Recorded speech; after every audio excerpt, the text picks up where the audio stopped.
के चैनल ई स्टडी केंद्र पर एक बार फिर से स्वागत है। आज मैं CUET home science UG and PG का प्रैक्टिस सेट लेकर हाजिर हूँ। इस प्रैक्टिस सेट पे मैंने मोस्ट इम्पॉर्टेंट 1-लाइनर रिवीजन क्वेश्चन को लिया है। ये जो सेट है ये आपके UG एग्ज़ाम जो हाल ही में होने वाला है उसको ध्यान में रखकर बनाया गया है। तो UG के बच्चे इस प्रैक्टिस सेट को ज़रूर से पूरा अंत तक देखें और वीडियो कैसा लगा कमेंट करके ज़रूर से बताइएगा और अपने फ्रेंडों को भी शेयर करें। और साथ ही साथ ये जो सिलेबस जो मैंने रिवीजन टेस्ट में इसमें जिन प्रश्नों को शामिल किया है वो PG के बच्चों के लिए भी इम्पॉर्टेंट है, इसीलिए मैंने इस टेस्ट सीरीज़ को UG एंड PG बोथ बच्चों के लिए बनाया है। तो आइए प्रश्नों को देखते हैं। जो प्रश्न है हमारा, सबसे पहला प्रश्न है कि प्रधानमंत्री मित्र योजना के तहत भारत सरकार ने किसकी घोषणा की है? तो टेक्सटाइल पार्क बनाने की। ध्यान रखिएगा, टेक्सटाइल पार्क भारत के किन राज्यों में खोले जाएंगे? तो जो ये टेक्सटाइल पार्क है ये भारत के 7 राज्यों में खोले जाएंगे, जिनमें तमिलनाडु, तेलंगाना, कर्नाटक, महाराष्ट्र, गुजरात, मध्य प्रदेश और UP है। ध्यान रखिएगा, जो NTA है वो मैक्सिमम प्रश्न जो है अरेंज करने के लिए 4 ऑप्शन देकर उनको मैच द कॉलम करने के लिए, या फिर इनमें से कौन सा गलत है, या फिर कथन उपकथन करके प्रश्न ज़्यादा दे रहा है। तो आपको हर प्रश्न को ध्यान से पढ़ना है, हर लाइन को। कुछ भी गलत हो सकता है, तो हो सकता है ये 7 की जगह 8 दे दे कथन उपकथन में, तो क्या हो जाएगा, वो कथन गलत हो जाएगा। तो आपको ध्यान में रखना है। नेक्स्ट आइए प्रश्न को देखते हैं। प्रश्न है कि प्रधानमंत्री मित्र योजना की यहाँ पे क्या होगा, शुभारंभ कब किया गया था? तो ध्यान रखिएगा, जो प्रधानमंत्री मित्र योजना इसका शुभारंभ 6 अक्टूबर 2021 को किया गया था। और ये किससे संबंधित है? तो ध्यान रखिएगा, टेक्सटाइल पार्क से संबंधित है। नेक्स्ट प्रश्न है, फाइबर्स के अणुओं को क्या कहा जाता है? तो जो फाइबर्स के अणु होते हैं उन्हें पॉलीमर कहा जाता है। हमारा अगला प्रश्न है, पोषण अभियान भारत के किस विभाग द्वारा कार्यान्वित किया जाता है? तो जो पोषण अभियान है ये भारत के महिला एवं बाल विकास मंत्रालय के माध्यम से कार्यान्वित किया जाता है। नेक्स्ट प्रश्न है हमारा कि ये प्रश्न पिछले साल UG के सेट में पूछा भी गया था। तो प्रश्न है आपका कि फैशन चक्र के कितने चरण होते हैं? तो ध्यान रखिएगा, फैशन चक्र के 5 चरण होते हैं। पहला, एक शैली का परिचय। अब इसमें किसी भी कपड़े का अचानक फैशन आता है, जैसे मान लीजिए वर्तमान समय में प्लाजो पैंट का फैशन। फिर लोकप्रियता में वृद्धि होती है, हर व्यक्ति उसको देखकर खरीदने का प्रयास करता है और हर कोई उसे लेना चाहता है। फिर क्या होता है, नेक्स्ट चरण में क्या होगा कि लोकप्रियता की चोटी, यानी एक ऐसा स्तर आएगा कि मैक्सिमम लोग आपको वही कपड़ा पहने हुए दिखेंगे, हर व्यक्ति के पास वो कपड़ा होगा। और फिर क्या होगा, जब कोई भी चीज़ हाई पीक पे पहुंच जाएगा तो फिर वह उससे नीचे आएगा, तो लोकप्रियता में फिर क्या होगी, गिरावट आएगी। और फिर अब लोग गिरावट आने के बाद उसको क्या करेंगे, शैली की अस्वीकृति हो जाएगी। फिर उस शैली को छोड़कर फिर वो वापस किस पे जाएंगे, दूसरी शैली पे जाएंगे। जैसे वापस फिर हो सकता है प्लाजो पैंट छोड़ के लेगिंग्स पे चले जाएं, या फिर नॉर्मल सलवार पे चले जाएं। ध्यान दीजिएगा कि ये जो फैशन साइकिल है ये किसी नए परिधान के विकास से लेकर उसके अंत तक को दर्शाता है। जैसे मैंने अभी प्लाजो के बारे में समझाया, ये फैशन साइकिल कभी छोटा तो कभी बड़ा हो सकता है। उदाहरण के लिए मान लीजिए, जैसे कि हम कह सकते हैं कि कोई कपड़े का फैशन कम चलता है और कोई ज़्यादा, ठीक है। तो अभी मैंने इसको बताया भी कि ये पिछले साल के पेपर में आपके पूछा गया था। तो इस प्रश्न को फिर से ध्यान में रखिएगा। आइए अगला प्रश्न देखते हैं। प्रश्न है कि एडुसेट का पूरा नाम क्या है? तो जो एडुसेट है इसको एजुकेशनल सैटेलाइट के नाम से जाना जाता है। फिर ये एडुसेट जो है के प्रक्षेपण की तारीख क्या है? तो ध्यान रखिएगा, जो एडुसेट है इसका प्रक्षेपण 20 सितंबर 2004 को किया गया था। इससे ये भी प्रश्न आपके पिछले साल के सेट में पूछा गया है, तो इसको भी ध्यान रखिएगा। अब ये किससे संबंधित है? तो एजुकेशन सैटेलाइट है। और जो एडुसेट है को भारतीय किस, अब देखिए इस साल ये भी पूछा जा सकता है कि ये किसके माध्यम से किया गया है? तो ये भारतीय अनुसंधान संगठन द्वारा दूरस्थ शिक्षा को समक्ष करने के लिए लॉन्च किया गया है। और ये कब लॉन्च किया गया? तो 20 सितंबर 2004 को इस सैटेलाइट ने भारत के हर जिले में अपना नेटवर्क बना लिया है। और ये कहाँ से लॉन्च किया गया था, तो ये भी इम्पॉर्टेंट प्रश्न है। तो ये श्रीहरिकोटा भारत से लॉन्च किया गया था। नेक्स्ट प्रश्न को देखते हैं। तो प्रश्न है कि PSA का पूर्ण रूप क्या है? तो प्रोटेस्टेड स्पेसिफिक एंटीजन, यानी यह एक खून परीक्षण है जो खून में PFA के स्तर को मापता है। नेक्स्ट प्रश्न को देखते हैं। प्रश्न है कि आँख के किस भाग की सहायता से आँख के अंदर जाने वाले प्रकाश के परिणाम को घटाया या बढ़ाया जा सकता है?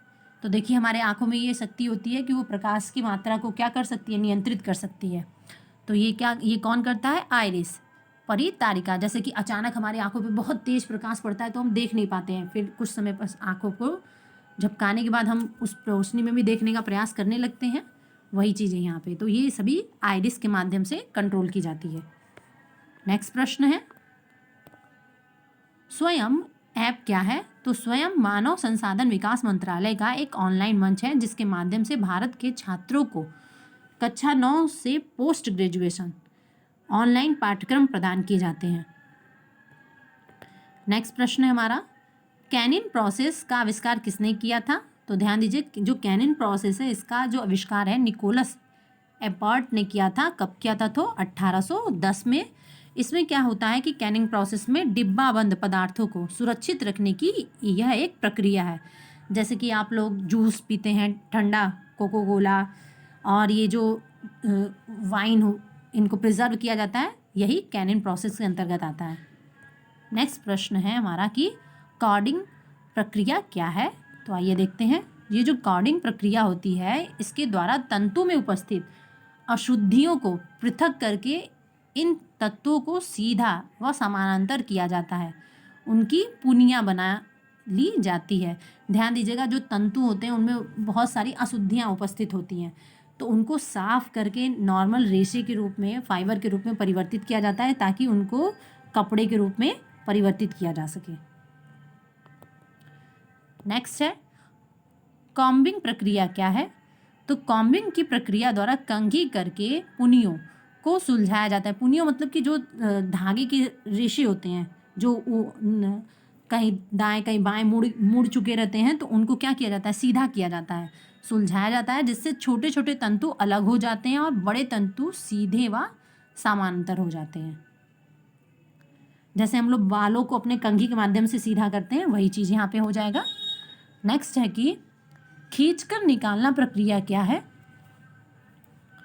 तो बड़े और छोटे तंतु को अलग करने की प्रक्रिया ही ड्राइंग आउट, यानी कि खींचकर निकालने की प्रक्रिया होती है।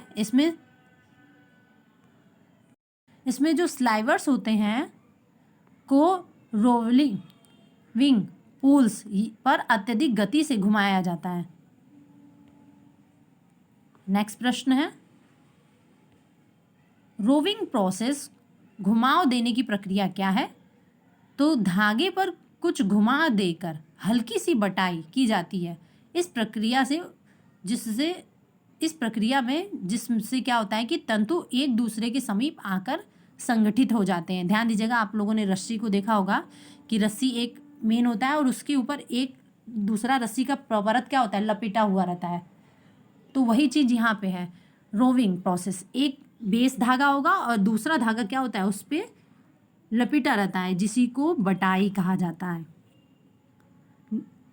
आइए नेक्स्ट प्रश्न को देखते हैं। स्पिनिंग कताई की प्रक्रिया द्वारा क्या तैयार किया जाता है?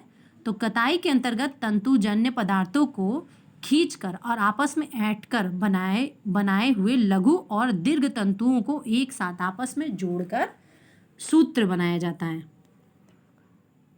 आप उसको धागा समझ सकते हैं, जैसे धागे को आपने देखा होगा। नेक्स्ट प्रश्न है, वस्त्र बनाने हेतु लंबाई के आधार पर सूत्र यानी यार्न दो प्रकार के होते हैं, उनके नाम क्या हैं? तो ध्यान रखिएगा, स्टेपल यार्न यानी कि छोटे आकार के जो धागे होते हैं सूत्र, और फिलामेंट यार्न यानी कि लंबा धागा। नेक्स्ट प्रश्न को देखते हैं। प्रश्न है कि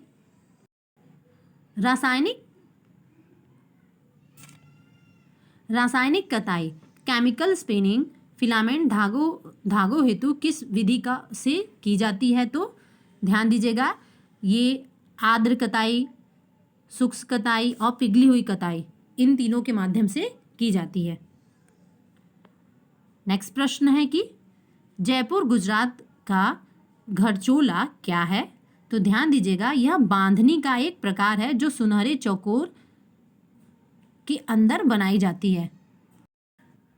ये जो सुनहरे चौकोर क्या होता है? आकार, जैसे कि साड़ियों पे इस तरह चौकोर आकार बना रहे, उसके अंतर्गत बनाई जाती है। बांधनी का एक प्रकार है जो घरचोला होता है। और कहाँ बनाया जाता है? तो जयपुर और गुजरात में। नेक्स्ट प्रश्न को देखते हैं, ध्यान दीजिएगा। तो भारत सरकार के द्वारा विभिन्न वस्तुओं एवं उत्पादों के लिए दिया गया ये प्रमाणन चिन्ह है इको मार्क। इको मार्क क्या होता है? तो इको मार्क पर्यावरण के अनुकूल जो उत्पाद होते हैं, जिनके माध्यम से पर्यावरण को हानि नहीं होती है, उन पे लगाया जाता है।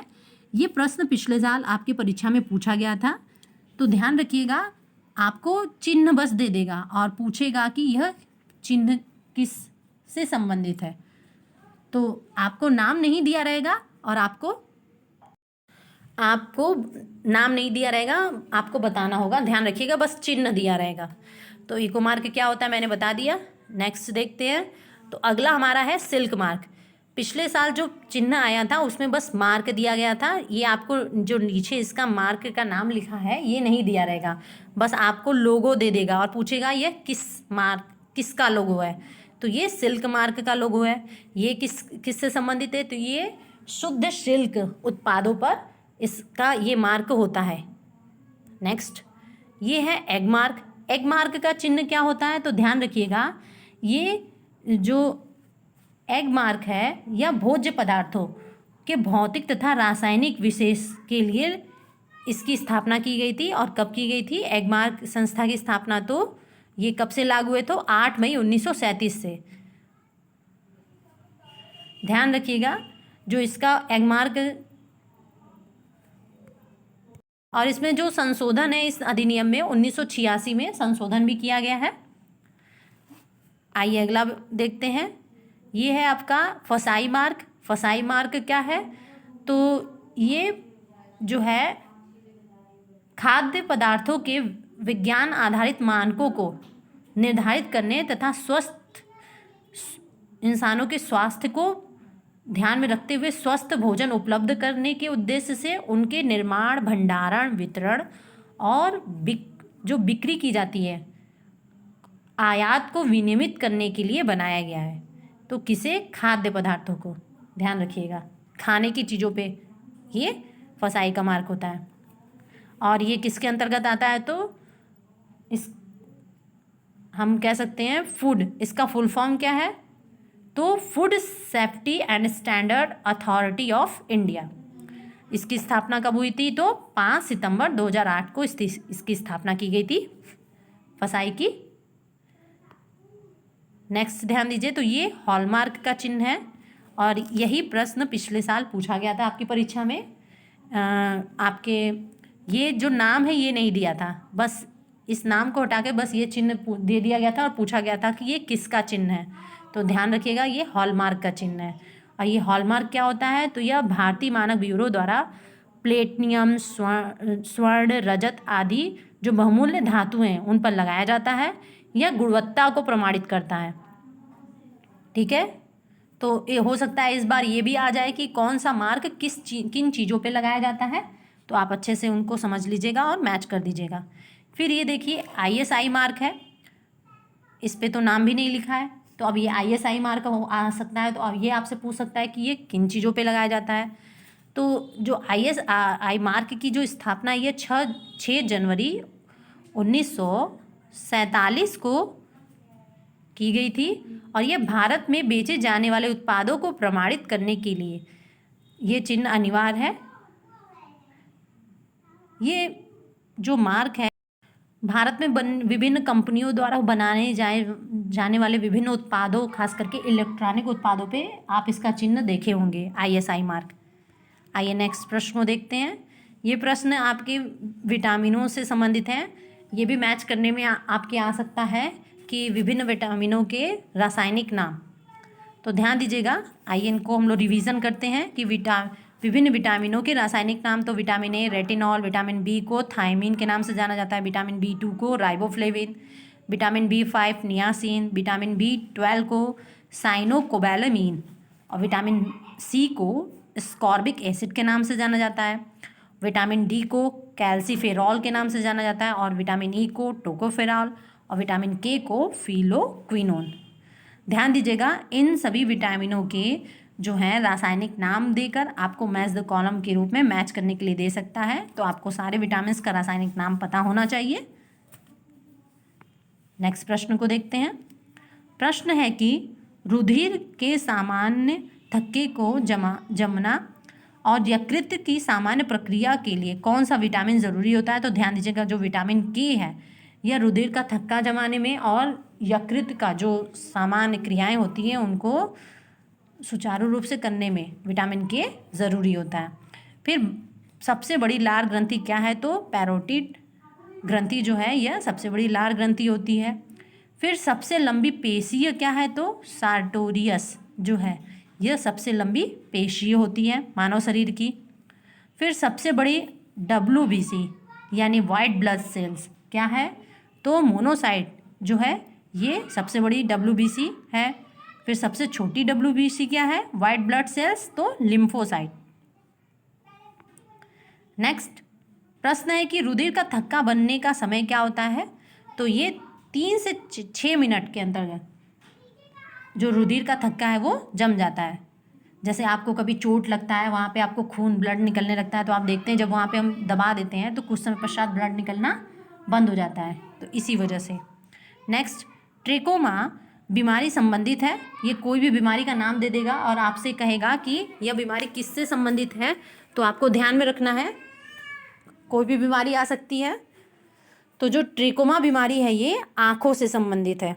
फिर एंटी पोलियो वैक्सीन की खोज किसने की थी, तो जो डॉक्टर जोन्स ए साल्क थे, इन्होंने एंटी पोलियो वैक्सीन की खोज की थी। फिर चेचक के टीके की खोज किसने की थी, तो एडवर्ड जेनर ने चेचक के टीके की खोज की थी। फिर हाइड्रोफोबिया के चिकित्सा की तो किसने की, तो लुई पाश्चर के माध्यम से की गई। फिर स्फिगोमैनोमीटर जो है यह यंत्र से क्या मापा जाता है, तो ध्यान दीजिएगा ब्लड प्रेशर मापा जाता है। नेक्स्ट प्रश्न है इलेक्ट्रोइनसिफेलोग्राम जो EEG है किस अंग की प्रक्रिया को मापता है, तो EEG जो है इलेक्ट्रोइनसिफेलोग्राम जो है ये मस्तिष्क की प्रक्रिया को मापता है। फिर है लिगामेंट जोड़ता है, तो देखिए एक लिगामेंट नाम की तंतु पाई जाती है जो क्या होता है, अस्थि को अस्थि से जोड़ता है। नेक्स्ट फिर है कि कौन सी श्वेत रक्त कणिका सबसे कम प्रतिशत में रक्त में पाई जाती है, तो जो बसोफिल होती है श्वेत रक्त कणिका का एक प्रकार है जो सबसे कम प्रतिशत में रक्त में पाई जाती है। नेक्स्ट प्रश्न है हमारा कि मछली किस प्रकार का एक अच्छा स्रोत है, तो मछली जो है यह प्रोटीन का एक अच्छा स्रोत है। फिर ग्रामीण विकास मंत्रालय की स्थापना कब की गई थी, तो ध्यान रखिएगा 20 जनवरी 1980 को ग्रामीण विकास मंत्रालय की स्थापना की गई थी। फिर नेक्स्ट प्रश्न है कि नेशनल न्यूट्रिशन वीक कब मनाया जाता है, तो ध्यान रखिएगा नेशनल न्यूट्रिशन वीक 1 सितंबर से 7 सितंबर तक प्रत्येक वर्ष मनाया जाता है। ये वीक मनाने का मुख्य उद्देश्य लोगों में सही डाइट को लेकर जागरूकता फैलाना और अच्छे स्वास्थ्य के प्रति खान पान पे विशेष ध्यान देना होता है सरकार का इसका मुख्य उद्देश्य। नेक्स्ट प्रश्न है कि ICDS क्या है, तो जो ये ICDS है यह है समेकित बाल विकास कार्यक्रम, यह 1975 में लॉन्च किया गया था। ये बहुत ही महत्वपूर्ण प्रश्न है और हर साल परीक्षा में पूछा जाता है। तो आपको टेस्ट सीरीज़ कैसा लगा हमें कमेंट करके ज़रूर से बताइएगा और वीडियो को लाइक और शेयर ज़रूर से करिएगा। और अगर आपने अभी तक हमारे चैनल को सब्सक्राइब नहीं किया है तो सब्सक्राइब करें। Thank you everyone.